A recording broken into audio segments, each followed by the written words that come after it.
Everyone. तो topic है why sketching is important in water colour. तो वाटर कलर में स्केचिंग क्यों इम्पॉर्टेंट है? तो आपको बताना चाहूँगी, आप जितना भी स्केचिंग प्रैक्टिस करेंगे वो वाटर कलर में लगती ही है। और आप अगर डेली बेसिस में अगर स्केचिंग को प्रैक्टिस कर रहे हैं तो आप के हाथ में वो हैंडलिंग पावर आ जाती है, जो कि आप जब आप ब्रश से करेंगे तो डायरेक्टली आप बना पाएंगे, तब आपको पेंसिल की कोई ज़रूरत नहीं होगी।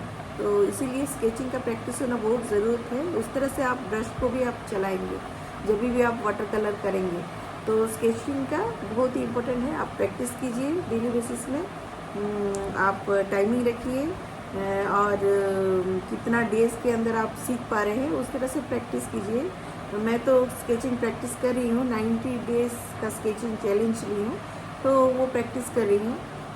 आप जितना प्रैक्टिस करेंगे उतना परफेक्शन आएगी और उतना ही आप जब भी आप वाटर कलर में जाएंगे तो आप ब्रश में भी आप बहुत सुंदर से आप बना पाएंगे और उस तरह से आपका हाथ भी चलेगी स्केचिंग की तरह।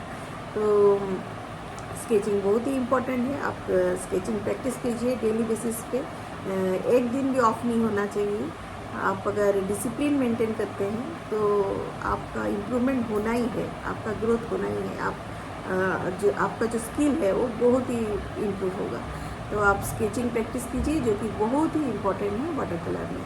और ये आप देख पाएंगे जब आप स्केचिंग अच्छे से प्रैक्टिस करेंगे, उसके बाद अगर आप वाटर कलर यूज़ करते हैं तो आप देख पाएंगे ऑटोमेटिक किस तरह से आपका हाथ चल रही है, बस ब्रश को लेके आप किस तरह से आप काम कर पा रहे हैं और किस तरह से आप डायरेक्टली आप कलर को यूज़ कर पा रहे हैं, किस तरह से आप ड्राइंग कर पा रहे हैं, तो आप ऑटोमेटिक देख पाएंगे। तो आप स्केचिंग प्रैक्टिस कीजिए, जो कि बहुत ही इंपॉर्टेंट है वाटर कलर में। ओके, उतना ही समझाऊंगी। Okay, bye bye everyone, thank you.